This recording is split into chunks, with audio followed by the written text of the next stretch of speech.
Hello నమస్తే మామ. ఈరోజు టాపిక్ ఏంటంటే వీడియో లాస్ట్ వరకు చూసి నీకే తెలిసిపోద్ది.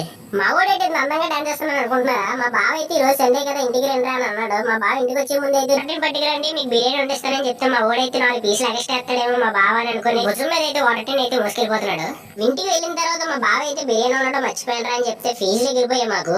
ఏం చేయాలో తెలియక మా ఫ్రెండ్ అయితే 2 కొబ్బరికాయలు వేస్తాం. మా బావ ఏమో రపా రపా అని 2 ముక్కలు అయితే చేశాడు.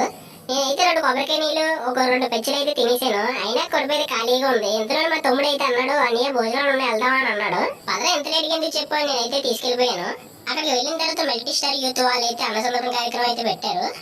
అక్కడ ఏ ఐటమ్ కూడా వదలకూడదండి. అన్ని ఐటమ్స్ అయితే ప్లేట్లు వేసుకొని తినేస్తుంది. మా ఫ్రెండ్ కాసేపు చూస్తున్నా వాడు తింటూనే నాకు ఆశలు వీడియో చేస్తున్నానని చూడండి ఎలా చూస్తున్నాడు. వీడు చూస్తే ఒకటే డైలాగ్ అయితే గుర్తుకొచ్చింది నాకు. ఆయన మొహం చూడండి ఎలా ఉందో, పండు కొత్తకి గుండుకేసినట్టు. భోజనాలకి ఏమో తెలియదు కానీ బంగాళదుంప కర్రీ అయితే వేరే లెవెల్ అయితే ఉంది. నాకు చాలా బాగా నచ్చింది బంగాళదుంప కర్రీ. ఒక మెతుకు కూడా వదలకుండా మొత్తం అంతా తినేసి ఎంతో కొంత మనం కూడా సాయం చేయాలని సాయం చేసి దేవుని దర్శనం చేసుకుని ఇంటికి వెళ్ళిపోతున్నాం. వెళ్లే ముందు లైక్ అండ్ ఫాలో కొట్టే మామ.